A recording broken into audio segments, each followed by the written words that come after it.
चलो भाई देखो अब मैं क्या कर। भाई कहते हैं ना कि इकबाल बड़ा मनमोहक है, मन बातों से मोह लेता है। गुफ्तार का गाजी बन तो गया, किरदार का गाजी बन न सका। अच्छा, ये सरकार गुफ्तार की गाजी है, किरदार की गाजी नहीं। ठीक है, समझ गया। हम तो ये कहते हैं जितनी बातें उन्होंने कही उसके पीछे चमक दमक जो इनके भाषणों की अभिभाषणों की है उसके पीछे की सच्चाई तो देखें। हम तो महामहिम से पूछना चाह रहे हैं, कहना चाह रहे हैं कि महामहिम आपने बिल्कुल सही कहा, जितनी बातें आपने कही ये सारी सरकार की उपलब्धि और जिस तरीके की आप बात कर रहे हैं, लेकिन इसके पीछे की सच्चाई देखें। इसके पीछे की सच्चाई ये है कि अर्थव्यवस्था गर्त में जा रही है।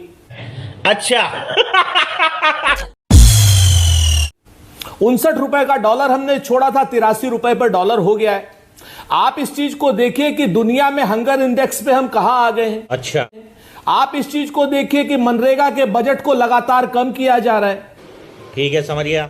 आप इस चीज को देखिए कि किसानों को आय दुगनी करने के लिए कहा गया था 2022 में, लेकिन उसकी आमदनी तो दुगनी नहीं की, लेकिन खर्चे उनके 2.5 गुने से 3 गुने कर दिए गए हैं। ये नरेंद्र मोदी जी की सरकार नहीं है, ये अंबानी अदानी की सरकार है। आप इस चीज को देखिए, आप सीमा पर सुरक्षा नहीं है, महंगाई अपने आप में 400 रुपए का सिलेंडर 1200 रुपए में कर दिया, 70 रुपए की दाल 210 रुपए में कर दी, 70 रुपए का तेल 200 के ऊपर कर दिया है। इस सज्जन को क्या तकलीफ है भाई,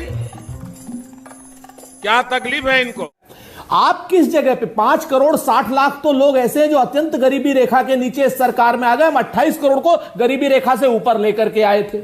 759 मिलियन डॉलर की इकोनॉमी हमको अटल जी ने सौंपी थी, हमने इनको 2.31 ट्रिलियन डॉलर की इकोनॉमी सौंपी और आज बमुश्किल 3 ट्रिलियन डॉलर की इकोनॉमी है, जो कि अपने आप ही हो जाती है। वो कोई कुछ नहीं करता, तब भी बजट का साइज बढ़ते बढ़ते अपने आप हो जाती।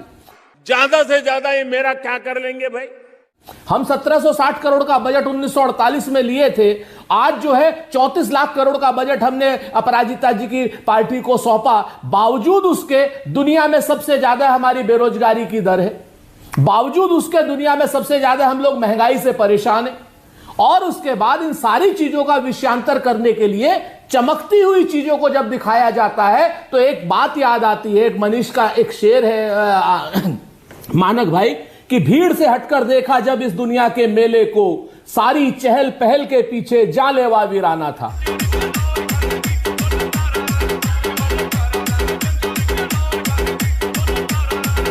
ये जानलेवा वीराना ये जो है आज की डेट में, आज जो निराशा की स्थिति है पूरे देश में, चाहे वो रोजगार को लेकर के हो। आपको याद होगा मानक भाई, 70 साल में कभी भी मजदूर प्लस किसान के बराबर आत्महत्या छोटे व्यापारी ने नहीं की। पिछले 2 साल में एक ही आंकड़ा है कि मजदूर और किसान के बराबर छोटा मझोला व्यापारी आत्महत्या कर चुका, उससे ज्यादा आत्महत्या कर चुका है।